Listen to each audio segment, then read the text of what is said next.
말씀은 출애굽기 35장 1절로 2절 말씀을 함께 보도록 할 텐데, 구약성경 출애굽기 35장 1절로 2절 말씀을 대독하도록 하겠습니다.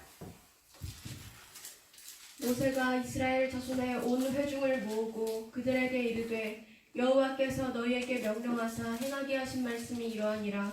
엿새 동안은 일하고 일곱째 날은 너희를 위한 거룩한 날이니 여호와께 엄숙한 안식일이라. 누구든지 이 날에 일하는 자는 죽일지니. 아멘. 할렐루야. 코로나 사태가 계속 이어지고 있습니다. 그거와 더불어서 또 다른 여러 가지 하나님 앞에 예배하지 못하도록 만드는 여러 가지 사건들이 여기저기서 수처럼 나타나고 있습니다.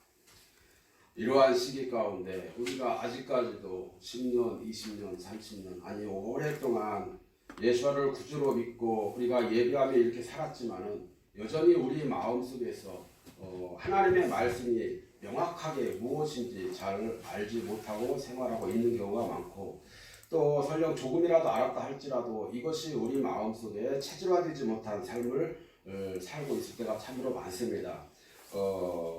시간이 촉박합니다. 오늘 방금 우리 기도 시간에 읽었던 말씀처럼 세월을 아끼라고 말합니다. 때가 악하다고 말합니다. 이러한 시기에 우리가 마음을 모두어서 우리의 마음 가운데 교회를 세우고, 또 이 교회는 예배당이 아닙니다. 믿고 섬기고자 하는, 그래서 하나님만을 찬양하고 하나님 제일주의로 살겠다라고 고백하는 자들이 교회입니다. 이러한 교회들이 체질화되듯 마치 숨을 쉬듯 이러한 삶으로 살아낼 수 있도록 여러분들이 열심히 훈련하는 그러한 기회로 삼아서 내게 남은 날 동안, 또한 내가 할 수 있는 이 여건 동안에 열심히 준비해서 하나님 나라를 세워갈 수 있는 저와 여러분들에게 주님의 이름으로 축원합니다. 이번 주에 하나님이 우리에게 주시는 이 메시지는 뭘까? 참 공교롭게도 이번 주에는요 토라 포션의 더블 포션입니다. 마야크 헬이라고 하는 말과 이 페쿠데이라고 하는 이 단어가 두 개가 합쳐져서 어쩌면 지금 이 시대를 딱 대변하면서 말씀해주는 내용인지 잘 모르겠습니다. 먼저 이 단어가 가지는 의미를 제가 한번 살펴보도록 하겠습니다. 이 바야크 헬이라고 하는 게 도대체 뭔가?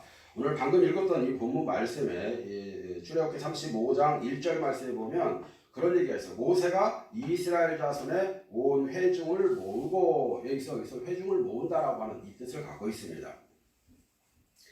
이 말은 바야크 헬이라고 하는 말은 원래 바이라고 하는 말은 저 전치사고요. 그 앞 이제 뒤에 나오는 크헬인데, 이게 원래 원형이 뭐냐면 어근이 카할해서 나왔습니다. 이 카할이라고 하는 말이 뭔 말인가? 이것을 파자해서 해석을 해보니까 뭔 말이냐면은 훈련을 호흡하듯 해서 우리 마음을 바로 세우라는 겁니다. 이런 뜻입니다. 우리가 해이해졌던 이러한 마음, 또는 여러 가지 사태, 여러분들 그런 거 한번 생각을 해보십시다. 이 나라에서 물론 감염병으로 인해서 이러한 일들이 벌어지고 있지만은 나라에서 정한 이 법대로 막 법령이 선포가 됩니다. 우리에게는 그게 딱 그렇게 이익이 되고 이런 일도 아닙니다. 그런데 법령으로 선포되는 일에 참 철저하게 순종을 진짜 잘합니다. 그죠? 그런데요, 문제는 하나가 뭐냐면 하나님의 법령으로 내려와 있는 이 토라의 메시지는 왜 그렇게 피부로 와닿지 않는 행동을 하는 건지 잘 모르겠습니다. 체질화가 되지 못하는 거죠. 그래서 하나님이 우리 가운데 계속적으로 뭘 말하냐면은 하나님의 말씀이 내 안에 체질화되도록 하려면은 마치 내가 숨 쉬는 것처럼 훈련을 해야 된다는 겁니다. 어제 속해 말씀에서 우리에게 주셨던 말씀이 뭐죠? 하나님의 말씀을 내 가슴팍에 새겨라, 이런 얘기를 했잖아요. 마음판에 새겨야 내가 호흡하듯 이 말씀을 내가 살아낼 수가 있는 것입니다. 그래서 여기에서 지금 구약성경에서 말할 때는 회중을 모으고 이렇게 표현을 했잖아요. 이 말에 대해서 사실 바울 사도는 뭐라고 어떻게 표현을 했냐면은 마치 예배당 같이 이렇게 표현했어요. 교회라고 하는 말로 표현을 했습니다. 그런데요, 이 교회라고 하는 이 개념은 우리가 바로 알아야 돼요. 사람들이 교회라고 하니까 교회당만 생각하고 막 예배당을 자꾸 건축하려고 하고 막 좋은 문화시설과 이러한 공간을 활용을 해가지고 뭐 하는 것만이 하나님께 영광 돌리는 것으로 막 그렇게 알고 있습니다. 성전을 건축해라. 여기 성경 말씀에 보면 막 성전에 대해서 막 건축해라 막 이런 얘기 나오잖아요. 이것을 확실하게 하나님이 예수님을 통해서 우리에게 가르쳐 주셨습니다. 솔로몬이 성전을 건축하고 이런 얘기가 나오잖아요. 성막을 건축하고 이러한 내용의 함축적인 의미는 이것을 사도 바울이 뭐라고 말하냐면요. 하나님의 성령이 거하는 곳, 하나님의 성령이 내려오는 지성소가 거하는 곳, 성소가 거하는 곳, 그걸 성전이라고 말하는 거다. 이 성전이 어디에 세워지느냐? 우리 마음 가운데 세워진다는 얘기입니다. 우리 마음 가운데 세워지는 우리 각자의 이 삶들이 여기저기 흩어져 있었던 사람들이 다 모아져서 함께 하나님 앞에 기도하고 예배하는 그거는 그냥 예배하는 공동체인 거지 교회들의 모임인 거예요. 이러한 한 사람 한 사람이 모여졌을 때 힘이 생기는 거죠. 이와 같이 이런 걸 말하는 거지 어떤 건물 예배당을 말하는 게 아닙니다. 교회라고 하는 것은 말 그대로 우리가 이제 이걸 한문으로 풀어서 보면 뭔 이야기냐면은 모여서 가르치는 곳이다라는 겁니다. 그런데 이 말도 풀어서 보니까 뭔 얘기냐면은 모아서 바른 삶을 살아갈 수 있도록 바로 가르칠 수 있는 것. 그것은 내 마음판에 새겨진 말씀이 나로 하여금 바른 길을 갈 수 있도록 내 속에서 나를 가르치는 겁니다. 성령님이 나를 자꾸 가르쳐 주시는 거예요. 이러한 삶을 살려면 성령의 인도하실 가운데 철저하게 순종할 수 있는 삶을 살아야 이게 된다 이 말이에요. 오늘 이 본문에서 보시면은 지금 모세가 이러한 마인드로 지금 우리가 교회들이 이렇게 되어지면은 어떤 삶을 살아내야 할 것인가 라를 우리에게 지금 메시지로 선포하고 있는 것입니다. 이것이 이스라엘의 역사를 끄집어 와가지고 그것을 마치 예화로 들어서 얘기하던 것처럼 그렇게 이제 선포하고 있는 거예요. 자, 거기 말씀해 보니까 모세가 왜 모았을까요? 하나님의 명령과 이 법을 잘 지켜갈 수 있도록 훈련해서 각 신령들로 이 교회로 만들어가기 위함입니다. 하나님이 교회를 부르셨어요. 마이크라, 하나님이 부르셨어요. 누구를 불렀냐? 교회를 불렀어요. 저와 여러분은 교회입니다. 할렐루야. 아멘. 우리를 하나님이 부르셨습니다. 뭐 여러분들의 각자 뭐 어디 마을에 가가지고 교회당을 세우고 이 사람들을 불렀다 그래가지고 지방을 만들고 뭐 무슨 감리회를 만들고 이런 얘기가 아닙니다. 우리 각자를 불렀다라는 얘기예요. 우리가 각 교회입니다. 성전이다 이 말이에요. 우리말에 사용된 이 교회라고 하는 말은요, 성경에서 말하는 교회하고는 조금 다른 그런 개념입니다. 한문으로 표현할 때 가르칠 교회, 모일회, 모여서 가르치는 장소다라는 거죠. 성경에서 말하는 이 교회는 뭘까? 그 말은 성전이라고 보는 것이 옳다라는 거예요. 왜냐하면 성전은 하나님의 영이 성령이 거하는 장소가 성전이기 때문에 우리는 예수와를 구주로 받아들이고 내 문을 활짝 열고 그분을 인격적으로 받아들입니다. 받아들이는 순간 하나님의 영이 내 안에 임하게 되는 거죠. 그 영이 거하는 장소가 어디예요? 우리 안이라는 거예요. 우리 마음이라는 거예요. 그게 성전이라는 겁니다. 여러분이 성전입니다. 그러나 우리가 말하는 이 교회라고 하는 이 단어 속에는 성경에서 말하는 이 성전과 합해서 다들 사람들이 그렇게 이해하고 있습니다. 그러므로 다시 말하면 이 교회라고 하는 것은 성령이 내주하심으로 잘 훈련된 각 지체들이 모여서 하나됨을 이루어 하나님 앞에 예배하는 그러한 공동체다 우리는 이렇게 볼 수가 있는 것입니다. 자, 이러한 의미에서 바울도 교회도 교회의 머리가 누구냐? 주체가 누구냐? 이렇게 말할 때 그리스도시다 이렇게 이야기하는 것입니다. 사람들이 그래? 그럼 뭐 예배당에 굳이 갈 필요 없네? 각 가정에서 하면 되지. 여러분, 각 가정에서 예배할 때 하나님 앞에 예물을 드리며 이게 거룩한 예배가 되어지나요? 매치로 쉽지 않습니다. 그게. 지금 온라인 예배를 드린다고 해서 사람들이 각자 집에서 다 예배하고 그래요. 그런데 물론 신실하게 잘 아는 사람들은 다 하나님 앞에 자기가 드려야 할 예물들을 다 떼서 다 놓습니다. 언젠가 교회 가게 되면 하겠지. 뭐 이런 사람들도 있을 것이고요. 이것을 어떤 사람들은 좀 손 빠른 사람들은 막 대조하러 막뭐 통장에다 집어넣어가지고 교회 통장에 집어넣습니다. 하고서는 나 했다는 거. 그리고 예배를 이렇게 드립니다. 이런 사람들도 있고요. 물론 여러 가지 형태를 가진 이러한 사람들도 있겠지만은 그보다 우리가 함께 모여서 하나님 앞에 이렇게 영광 돌리고 이렇게 예배할 수 있는 이러한 장소가 있다는 것이, 또 이러한 기회가 우리에게 허락되었다는 것이 얼마나 감사한 일입니까? 여기저기에서 사람들이 막 이만저만 많이 합니다. 이건 아니다, 저건 아니다 이렇게 말을 하지만요. 하나님의 말씀은 우리 가운데 뭐라고 말하냐면 어떤 상황에 와도 하나님은 늘 우리와 함께 하실 것이니까 하나님 말씀 붙들고 가라는 얘기입니다. 그것을 오늘 여기 말씀에서도 뭐라고 말하냐면 우리 삶 가운데 어두움의 일들이 많이 있을 것이고 악한 일들도 많이 있을 것이고 이 사탄 마귀의 괴계를 통해서 우리를 막아서는 일들이 어마어마하게 많을 것이다. 지금 성경은 그렇게 말하고 있지만 이 자세히 뜯어보면은 법으로 딱 세워서 우리 못하게 가로막는 일이 굉장히 많다 이 말이에요. 이러한 일들이 많이 있을지라도 너희는 그들같이 어둠에 속하지 말고 빛에 속하라 이렇게 말씀하는 것입니다.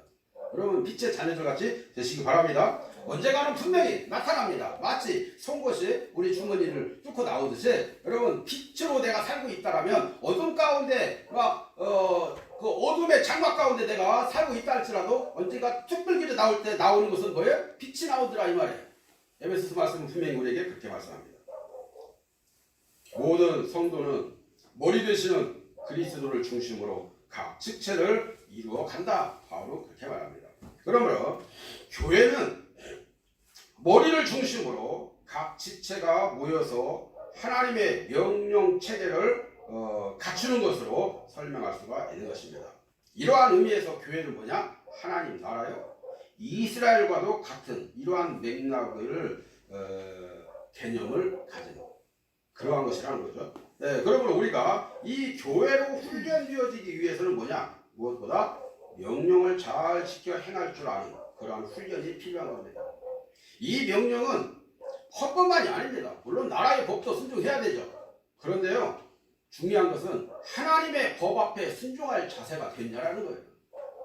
하나님의 법은 그냥 깡그리 다 무시하는데요, 헌법에 무진장 잘 지킵니다. 하나님은 그런 사람 별로 그렇게 좋아하지 않습니다. 헌법도 잘 지키고 또 여기 그 하나님의 법에도 충실히 하고 이렇게 가라는 거죠. 세상 사람들은 뭐라고 말하냐면은 나라가 있고 종교가 있지 이렇게 말합니다. 예수 믿는 사람들은 그렇게 말하지 않습니다.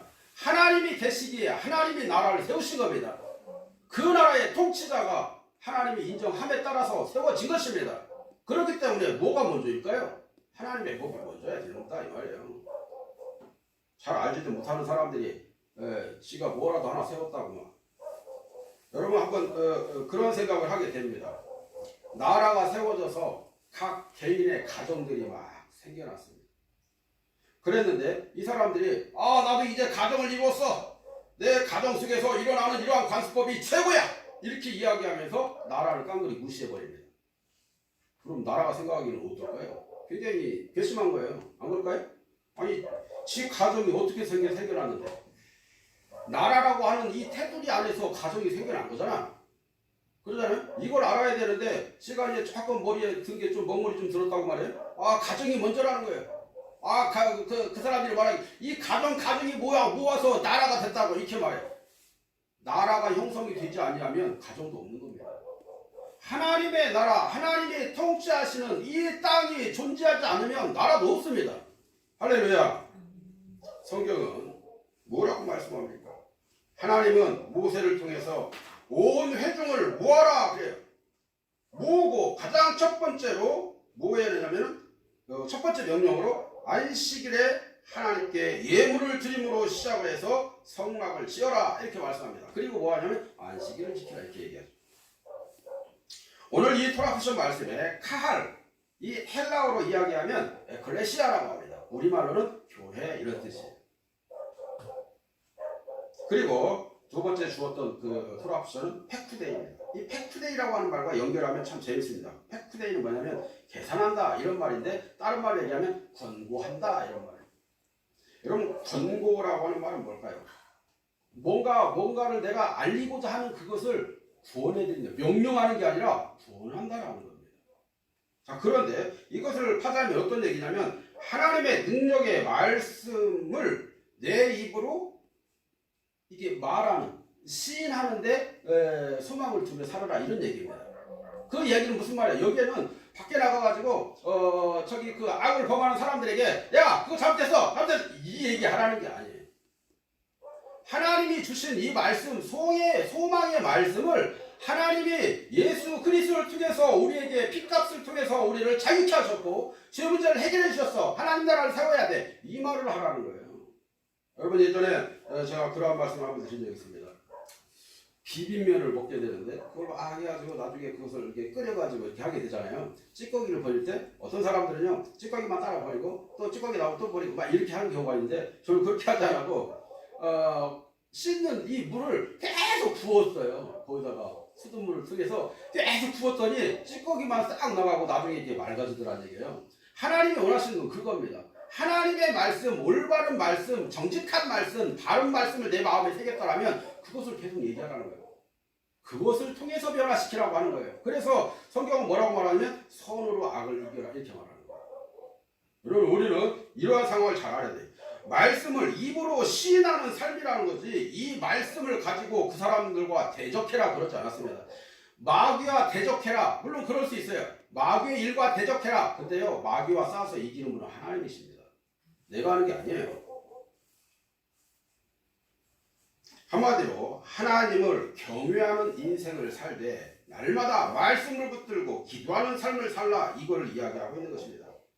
하나님을 경외한다라고 하는 것은 하나님께 마음과 성품과 뜻과 힘을 다해서 충성을 하되 두렵고 떨리는 마음으로 해라 이런 얘기예요. 여러분 충성이라고 하는 말은요 뭐냐면 전심으로 주님께 헌신해라 이런 뜻이 있습니다. 그리고 이거에 대해서 성경은 뭐라고 말하냐면 하나님께 충성하며 헌신하는 자에게 권고하시겠다 이렇게 말씀도 하십니다. 실제로 충성된 자에게 권고하심으로 복을 받은 그러한 기록들이 성경은 참 많이 있습니다. 그래서 시간에는요 어떻게 하면 우리가 이 본문을 중심으로 어떻게 하면 내가 주님의 섭리 가운데 거하는 자가 될 수 있을까? 내가 어떻게 하면 하나님의 시간표 안에 들어가서 살 수가 있을까? 어떻게 하면 하나님이 말씀하시는 이 긍정의 메시지에 내가 귀 기울이고 이 말씀만을 시인하며 사는 삶을 살 수 있을까? 이러한 마음으로 제목을 정해보았습니다. 오늘 우리가 주님의 섭리 가운데 거하기 위해서는 무엇보다 헌신된 삶으로 나아가야 하는 겁니다. 어떻게 해야 될까? 성경은 당신의 계획하신 이러한 일을 감당하게 하기 위해서 이 교회들을 부르셨다 이렇게 얘기합니다. 그리고 그 교회들로 해서 자꾸만 말하게 하시고 시인하게 하시고 그래서 이 당신의 섭리 가운데 들어갈 수 있도록 길을 열었다 이런 얘기입니다. 그렇다면 일단 교회라고 하는 이 개념 아까 제가 잠깐 말씀을 드렸었죠. 성경은 뭐 교회를 어떻게 정의하고 있는가 볼까요? 출애굽기 35장 1절 다시 한번 읽어보겠습니다. 모세가 이스라엘 자손의 온 회중을 모으고 그들에게 이르되 여호와께서 너희에게 명령하사 행하게 하신 말씀이 이러하니라. 아멘. 지금 이 말씀에서 보니까 교회라고 하는 이 개념을 잘 이해할 수가 있는데 첫째, 교회는 뭐냐? 교회는 회중의 모임이다라는 거죠. 회중의 모임. 그 회중이라고 회라고 하는 건 뭘까요? 아까 그 제가 다 말씀드렸으니까 넘어가겠습니다. 회중의 교회. 모세가 이 회중을 모았다. 다시 말하면 이스라엘 백성들은 어떤 사람들이냐? 하나님을 자기의 신랑으로 내가 믿고 섬기겠다라고 고백한 자들이에요. 이런 사람들을 모았다라는 거예요.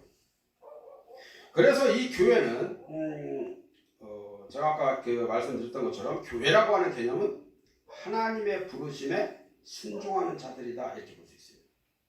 하나님 앞에 이미 고백된 자들이기 때문에 하나님이 부르시지 않는다라면 어느 누구도 예배하는 곳으로 나올 수가 없습니다. 이러한 의미에서 볼 때 여러분은 하나님께 택함을 받은 성도라고 하는 사실에 감사하시기 바랍니다. 그런데 교회에 나오라고 권면을 해도 죽어도 안 나오는 사람들이 있죠. 오히려 막 그 공격하는 사람들이 있어요. 또 그런 사람만 있는 게 아니에요. 그 사람보다 더 위험한 사람들이요, 스파이들입니다. 스파이는 어떤 사람들이에요? 원래 교회는 하나님이 부르시지 않으면 나올 수가 없는 그러한 장소인데, 자기 스스로 교회에 들어와가지고 건수만 생기기 원해. 어떻게 하면은 하나님 앞에 나오지 않고 예배하지 않아도 될까? 이 건수만 잡다가 나라에서 이번에 법을 제정을 하고, 또 제정한 것도 아니야, 그냥 권고한 거죠. 또 거기에다가 이 코로나 감염병이 딱 생겼어요. 얼커리, 야 때는 몇 때다 싶어가지고 교회 안 나와버립니다. 그리고 말은 좋아. 나중에 얘기하면 나 그거 저기 온라인으로 다 들었어. 하나님은 다 듣고 계십니다. 여러분 한번 제가 여러분들에게 한번 묻고 싶습니다. 교회에서 성경 말씀을 읽어야 됩니다. 암송해야 됩니다. 열심히 성경을 좀 봉독을 좀 하세요. 이렇게 명령을 하면 여러분들 집에 가서 성경 읽나요? 안 읽잖아요. 집에 한 절 읽었어. 이제 이런 사람 분명히 있을 것이고, 이런 사람 있을 거예요.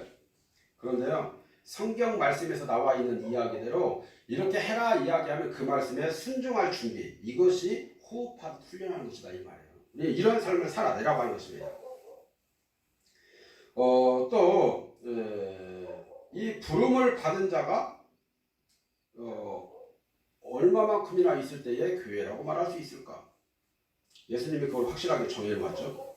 마태복음 18장 20절에 뭐라고 나올까요? 두세 사람이 내 입으로 모인 곳에 나도 그들 중에 있느니라. 아멘. 여기서 두세 사람이라고 하는 것은요, 딱 세 사람만 얘기하는 게 아니에요. 두세 사람이라고 하는 것은 최소의 단위이지만 복수의 단위다 이 말이에요.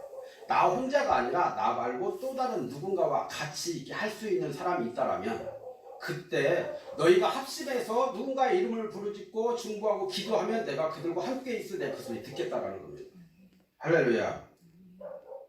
중요한 것은 예수와의 이름으로 모이면 된다라는 거죠. 그러므로 여기서 중요한 것은 뭘까요? 교회는 건물이 아니라 사람이라는 거예요. 두 번째, 교회는 하나님의 말씀이 있는 곳이 교회라는 거죠. 교회는 하나님께 예배를 드리고 하나님의 말씀을 들을 수 있어야 하는 것입니다. 자, 모세는 지금 하나님이 백성들을 모았어요. 모은 다음에 뭐 했어요? 하나님의 명령과 법들을 그들에게 가르쳤어요. 그들은 들었어요. 말씀을 전달하기 위해 회중을 모았다는 얘기예요. 예수께서도 산에서 말씀을 전달할 때에 5천여 명이 그 안에 다 몰려 나왔습니다. 그때 말씀을 전해주니 그들이 들었습니다. 여러분, 예수님이 말씀하실 때 산에 오르셨을 때에 이들이 다 모았는데 거기에는요, 건물도 없었습니다. 방송장비도 없었습니다. 또 거기에는요, 단지 하나님을 경외하는 그러한 마음과 선포되는 이 메시지를 들으려고 사모하는 마음의 준비밖에 없습니다.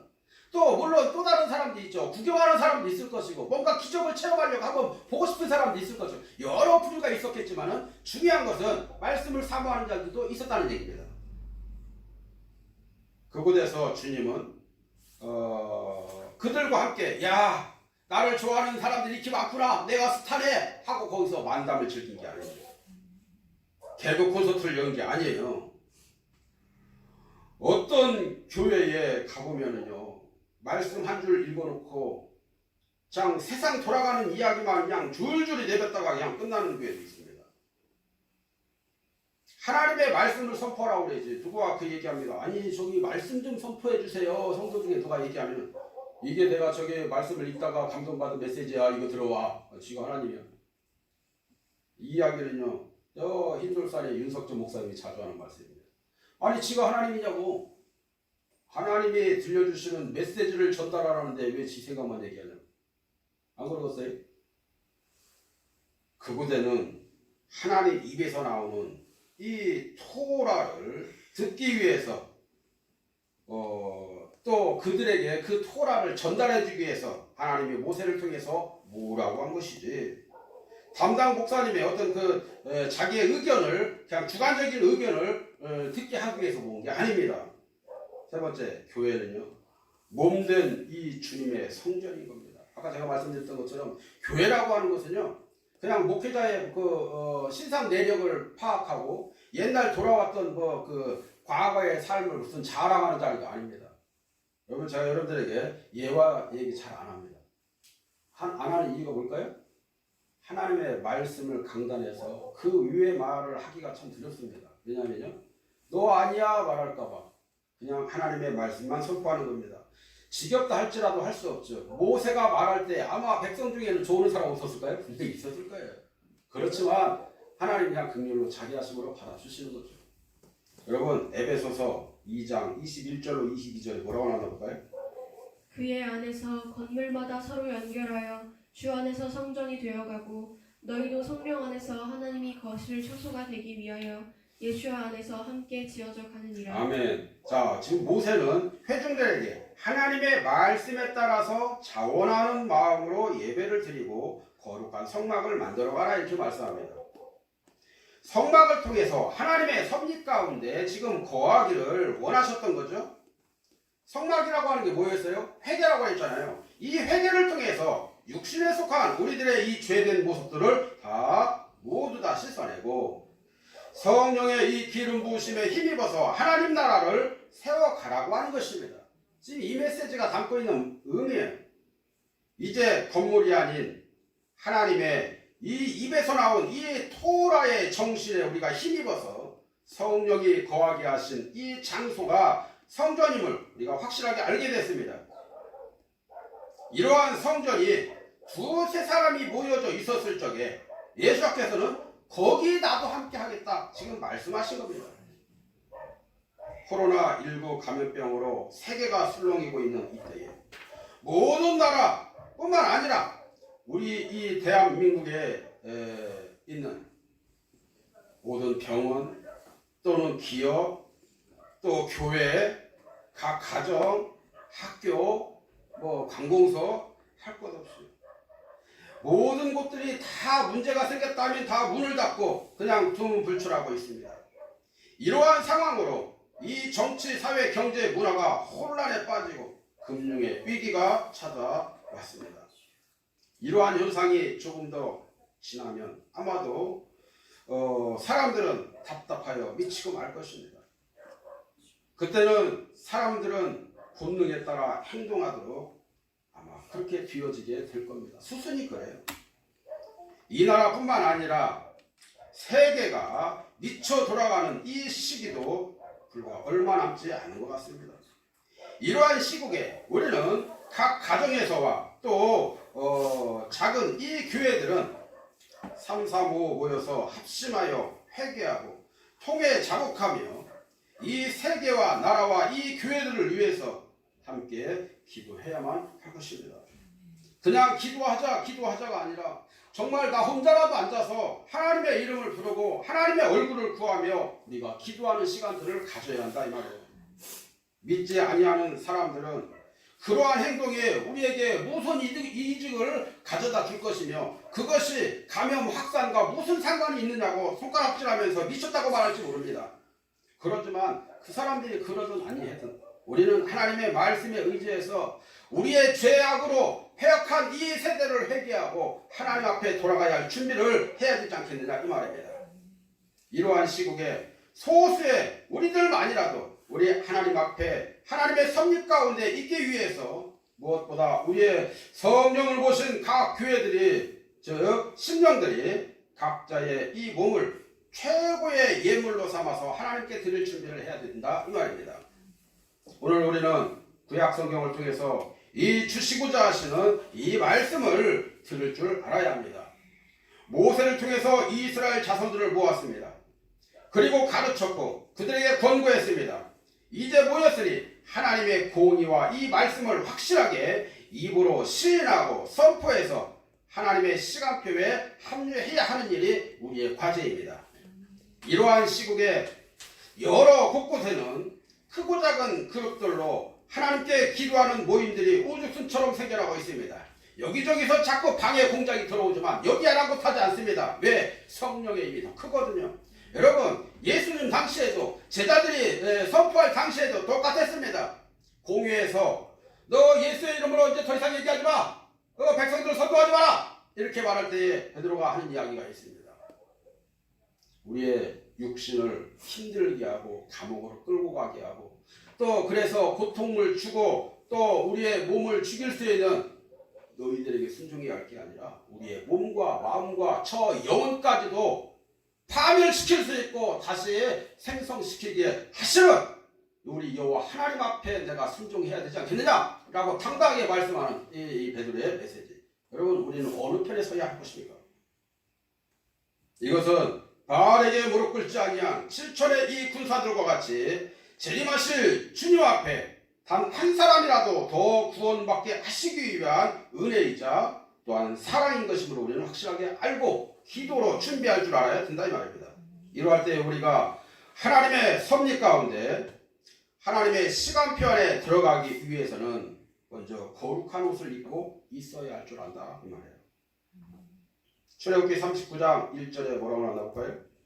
그들이 여호와께서 명하신 대로 청색, 자색, 홍색 실로 성소에서 섬기기 위한 정교한 옷을 만들고 또 아론을 위한 거룩한 옷을 만들었더라. 아멘.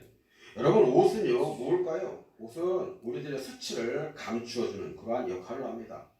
그냥 단지 예쁘게 단장한다 이런 얘기가 아니라 수치를 감추어주는 역할을 하는데 단지 어차피 수치를 감추어주는 마당에 이왕이면 이쁘게 입자 해가지고 이제 이렇게 된 거죠.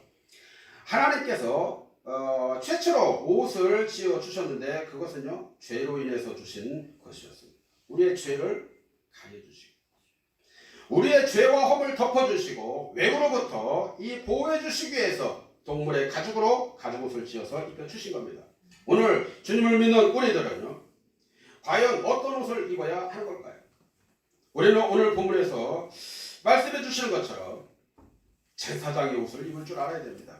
왜? 우리는 하나님이 택하신 족속이고 왕같은 제사장이라고 했어요. 베드로전서 2장 9절 말씀 한번 볼까요? 그러나 너희는 택하신 족속이요 왕같은 제사장들이요 거룩한 나라요 그의 소유가 된 백성이니 이는 너희를 어두운 데서 불러내어 그의 기이한 빛에 들어가게 하시니에 아름다운 덕을 선포하게 하려 하심이라. 아멘. 자, 우리는 하나님을 섬기는 예배자들이요 헌신자들이요 제사장들이기 때문에 우리는 모두가 다 제사장 옷으로 갈아입을 줄 알아야 됩니다. 왜냐하면 하나님이 디자인하시고 하나님이 직접 만드신 옷이기 때문입니다. 할렐루야. 하나님이 명령하신 대로 만든 옷은 안전합니다. 죄도 가려주잖아요. 이 옷에는 메시지가 있습니다. 이 옷에도 색깔을 입혔는데요. 자, 색깔마다 다 들어가 있는 의미가 달라요. 그 색깔이 뭐가 있었냐면 청색, 자색, 홍색으로 만들었다고 했어요. 자, 먼저 이 청색은 뭘 말하느냐? 청색은요, 하늘을 말합니다. 하늘색이에요. 우리는 이 하늘에 속한 자라고 하는 의미입니다.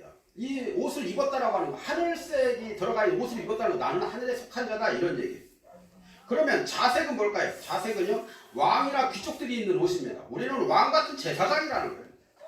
그러한 의미로 우리를 이제 입으라. 그 다음에 홍색이라고 하는 게 뭐냐면은 홍색은요, 그 빨간색, 그 짜주색 말하죠. 이런 이야기는 뭐냐면요, 주홍같이 붉을지라도 이 예수와의 보배로 피로 깨끗하게 씻음을 받은 이러한 자들이라고 하는 사실입니다. 이러한 말씀에 대해서 계시록에서 확실하게 이야기하죠. 어두운 가운데서 풀러내어서 기이한 빛에 들어가게 하신 자의 그 이름을 선정케 하시기 위함이다. 이러한 사람들이 입는 세마포 옷, 그 중에서 여러 가지로 구별해서 입어야 하는데 옷에는요 잠잘 때 입는 잠옷이 있고요, 나들이 할 때 입는 나들이 옷도 있고요, 또 어떤 조직에 관계된 이 유니폼도 있고요, 일을 할 때 입는 일복도 있습니다. 또 그리고 훈련할 때 입는 훈련복도 있습니다. 체육을 할 때 입는 체육복도 있습니다. 헬스할 때 입는 헬스복도 있습니다. 여러분, 중요한 것은요 예복이라고 하는 겁니다. 예복은 어느 약속이 있는 자리에 나아갈 때 입는 옷을 말합니다. 여러분, 혼인잔치 자리에 우리가 들어갈 때에도 반드시 예복을 입어야 한다 성경은 말씀합니다. 이 예복을 입지 않으면은 참석할 수가 없는 거죠. 그 성경에 마태복음 22장 11절 14절에 뭐라고 말하나 볼까요? 임금의 손님들을 보러 들어올세 거기서 예복을 입지 않은 한 사람을 보고 이르되 친구야 어찌하여 예복을 입지 않고 여기 들어왔느냐 하니 그가 아무 말도 못하거늘 임금이 사원들에게 말하되 그 손발을 묶어 밭과 어두운 곳에 내던지라. 거기서 슬피 울며 이를 갈게 되리라 하니라. 청함을 받은 자는 많되 택함을 입은 자는 적으니라. 아멘. 자, 이때 당시에 이 중동 문화는요, 잔치에 초대할 때 항상 예복을 입는 이러한 풍습이 있었습니다. 이 중동 문화뿐만 아니죠. 우리도 마찬가지예요. 예수님께서 당시에 이 풍습을 인용해서 지금 하나님 나라의 이 잔치를 비유하면서 말씀하고 계시는 얘기입니다. 어린 양의 이 혼인 잔치 자리에 들어가기 위해서는 반드시 예복을 입고 들어가야 한다. 이렇게 지금 말씀하는 거예요. 이 예복이 뭘 가리키고 있는 거냐라는 거예요. 예복은 바로 예수와의 보배로 피로 씻겨져서 양털같이 희게 된 세마포, 예수와의 거룩한 옷을 말하고 있다 이야기입니다. 이야기는요, 뭐 직접 뭔 옷을 입어라 이거 아니라 죄로 얼룩져 있는 우리 마음 가운데 의와 거룩으로 다시 덧입어라 이런 얘기입니다. 제사장들이 매번 성수에 들어갈 때마다 물두멍에 손발을 씻고 하나님을 섬기기 위해서 입었던 이러한 특별한 이 옷을 입어야만 했던 것처럼 자신의 이 죄를 회개하고 예수와의 보혈로 씻고 그분이 자신의 피로 친히 만들어주신 의의 옷, 거룩한 옷, 이러한 옷을 입은 사람들만이 하나님이 베풀어 주시는 이 혼인잔치 자리에 들어갈 수 있게 있는 자격이 된다 이런 얘기예요. 그런데 청함을 받은 자는 많으나 택함을 받은 자는 적다. 분명히 이렇게 말씀하죠. 그 이유가 뭘까요? 그거는 매일매일 우리가 회개와 정결한 삶이 없이는 이 예복을 입을 수가 없다는 말입니다. 오늘 우리는 우리의 이 죄성과 부패된 마음이 우리를 자꾸만 끌어내리려고 유혹하고 있습니다. 여러 가지 법령들이 자꾸 만들어지고 여러 가지 조례가 자꾸 만들어지고 우리를 굉장히 힘들게 하고 있습니다. 매일 죄를 끊어내는 습관이 필요한 겁니다. 왜요? 여러 가지 그 다양한 문화를 통해서 이 매스컴을 통해서 우리에게 들어온 것들은 다 죄성들이거든요. 이거 끊어낼 줄 아는 기준점을 가질 줄 알아야 된단 말이에요. 그 죄를 짓지 않기 위하여 우리가 노력을 해야 하는 것입니다. 죄를 멀리하기 위해서. 지금 현재에도 죄가 너무 많은데 여러 가지 악성 조례들이 만들어지면 죄는 더 많아질 것입니다. 성령의 불로 죄성들이 생각나고 또한 유혹으로 하여금 이기지 못하게 힘들어할 때마다 우리는 성령으로 태우는 이러한 기도 훈련이 습관화되어 있어야 된다는 말이에요. 청함받은 자들, 즉 예수를 믿는 자들은 믿는다고 교회 다니는 사람은 참 많이 있지만은 자신의 잘못된 죄의 이 습관과 싸우는 자들은 적다 말하고 있는 겁니다. 이렇게 하려면은 가장 먼저 자신의 죄를 먼저 알고 자신이 죄인임을 깨닫고 하나님 앞에 나아가는 것이 중요합니다. 사실 이러한 깨달음을 실천한다라고 하는 것은 쉬운 일이 아닙니다. 그래서 하나님 나라가 하는 건 굉장히 어렵다라는 거예요. 이렇게 힘든 일임에도 불구하고 이 습관과 싸우며 이기기 위해서 몸부림을 치는 사람들이 있습니다. 바로 이 사람들이 택함을 입은 사람들이다 성경은 말하고 있는 것입니다. 할렐루야. 오늘 예배하는 저와 여러분들은 바로 이 죄의 습관과 이 습성을 사방에 우겨쌈을 이 당한 것 같은 이 답답한 이 현실을 부르짖어 기도함으로 이겨내야만 할 것입니다. 또한 단지 우리들의 이 먹고 마시는 이 문제들로 인한 이 욕심을 성령님께 모두 맡기고 하나님이 하시고자 하시는 대로 따라갈 수 있도록 해야 할 것입니다. 하나님의 섭리 가운데 있는 이 현실을 꿋꿋하게 이겨내는 이러한 방법은 오직 말씀과 기도밖에 없음을 기억하시고 부르짖어 기도하는 여러분 되시기를 바랍니다. 계시록 7장 13절로 14절은 뭐라고 말하나 볼까요? 장로 중 하나가 응답하여 나에게 이 흰 옷 입은 자들이 누구며 또 어디서 왔느냐 내가 말하기를 내 주여 당신이 아시나이다 하니 그가 나에게 이르되 이는 큰 환란에서 나오는 자들인데 어린 양의 피에 그 옷을 씻어 희게 하였느니라. 아멘. 바로 택함 받은 자의 모습이 이 계시록에 나와 있는 것입니다.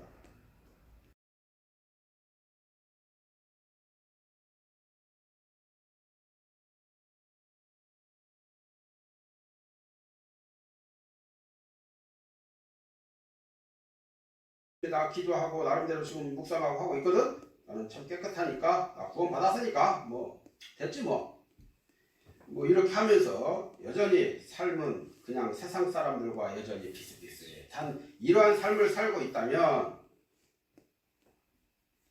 결국에는 하나님 나라 그 문 앞에까지 갔다가 되돌아오는 이 상황이 벌어지고 마는 것입니다. 그러므로 여러분은 잘 기억해서 예복을 입지 않아서 바깥 어두운 데로 쫓겨나가서 일을 가는 어리석은 자가 되지 마시고요. 의의 옷을 입어서 하나님이 준비하신 이 잔치자리에 함께할 수 있는 여러분 되시길 바랍니다. 또한 우리가 주님의 섭리 가운데 거하기 위해서는요, 세계 복음화에 헌신할 수 있어야 하는 것입니다. 마태복음 24장 14절에 뭐라고 하는 거예요? 이 왕국의 복음이 모든 민족에게 증거되기 위하여 온 세상에 선포되리니 그제야 끝이 오리라. 하나님의 나라가 입성하는, 임재하는, 또 주님이 재림하시는 그 광경입니다. 왕국이 무슨 왕국을 말하는 걸까요? 그 왕국은 바로 예수께서 다스리시는 그러한 왕국, 하나님의 나라를 말하는 것입니다. 이 복음은 이스라엘에게서 시작해서 온 세계에 다 퍼져야 했다 이런 거죠. 자, 이것이 이 세계 선교인 겁니다. 성막이 완성되고 하나님의 이 영광이 임한 것처럼 이 성막인 이 하나님의 나라가 이루어지면 예수와의 이 영광스러운 이 통치가 시작되는 것을 말하고 있습니다. 이 복음에 대한 이 꿈이 이루어지도록 하기 위해서 우리가 도대체 어떻게 해야 할까? 우리는 여러 가지 할 일들이 많이 있습니다. 첫째, 예수와의 제자된 삶을 살아낼 줄 알아야 돼요.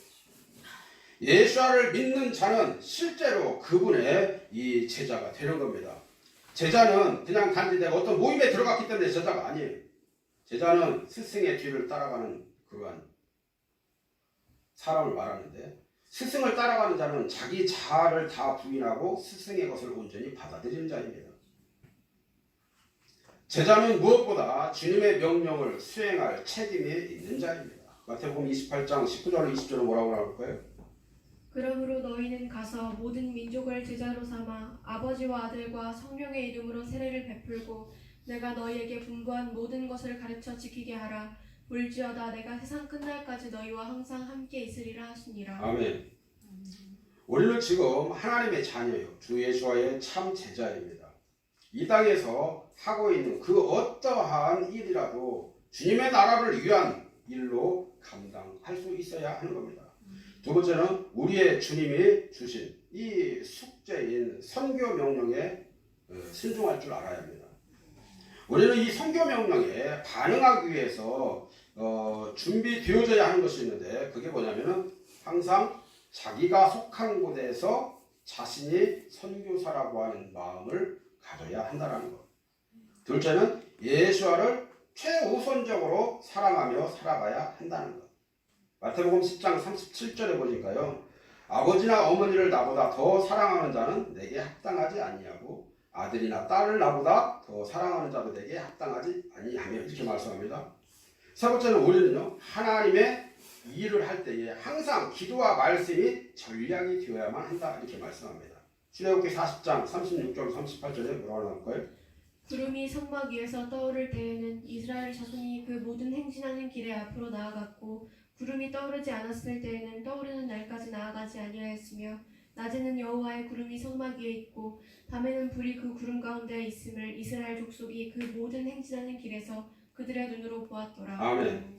하나님은 지금 이스라엘 백성에게 전략을 세우셨는데 구름이 떠오르면 나아가고 멈추면 서라고 하는 겁니다. 이건 뭘 말할까요? 복음을 전함에 있어서도 지금 하나님이 주신 이 전략을 가지고 해야 되는데, 지금 그때에 하나님의 성령의 감동하심으로 가라 하면 가는 것이고 멈추라고 멈추는 것입니다. 이러한 삶을 살라는 거죠. 네 번째는요, 하나님의 사명을 잘 감당하기 위한 필수 항목이 뭐냐? 무엇보다 하나님의 영으로 충만해 있어야 한다, 이 말이에요. 이것을 구약에서 뭐라고 말해요? 출애굽기 35장 31절에 뭐라고 나오냐면, 하나님의 영을 그에게 충만하게 하여 지혜와 총명과 지식으로 여러 가지 일을 하게 하시되, 이렇게 이야기합니다. 하나님은 지금 여러 가지 이 형태로 지금 섭리하십니다. 하나님의 영으로 충만해서 지혜와 능력을 가지고 성막을 이루어낸 것처럼 지금 우리는 이 하나님의 영으로 충만하지 아니한다면 하나님 나라의 일은 이루어낼 수가 없는 것입니다. 사도행전 1장 8절에 보시면 오직 성령이 너에게 임하시면 너희가 권능을 받고 예루살렘과 온 유대와 사마리아 땅끝까지 이르러 내 증인이 되리라 하시라 이렇게 말씀합니다. 예수께서 성령님이 임하실 때까지 제자들에게 기다리라고 했습니다. 왜 그랬을까요? 성령의 인도하심에 순종해야 되니까 나아가라고 하면 나아가고 멈추라고 하면 멈추고 이것이 되어져야 하는 거니까. 성령으로 충만함을 받아야 권능을 받고 그 능력으로 복음을 전하고 또 하나님 나라를 이루어갈 이러한 사명을 감당하게 될 수 있기 때문에 그러고 사는 여러분 우리는요 하나님께 자원하여 충성하고 하나님을 경외하는 인생으로 살아갈 수 있어야만 하는 것입니다. 또한 하나님의 섭리 가운데 들어가서 택함받는 이러한 삶을 살기 위해서 무엇보다 자신의 모든 죄악됨을 우리가 깨달아야 되고 또 내가 죄인임을 확실하게 깨닫고 자기의 모든 육신과 교만과 이기심을 다 벗어 던지고 하나님이 주시는 이 거룩한 옷으로 입을 수 있도록 준비해야만 하는 것이고 또 힘쓰고 애써서 성령의 충만함으로 주님의 일을 지혜롭게 감당해 갈 줄 알도록 우리가 준비해야만 하는 것입니다. 이러한 삶을 통해서 하나님을 경외하며 하나님께 충성하며 하나님이 준비하신 이 섭리 가운데 들어가서 이 시대에 정말 주님이 명하시는 이 사명을 각자가 교회가 되어서 잘 감당해 갈 수 있도록 부르짖어 기도하고 깨어있는 저와 여러분들에게 주님의 이름으로 간절히 축원합니다. 할렐루야.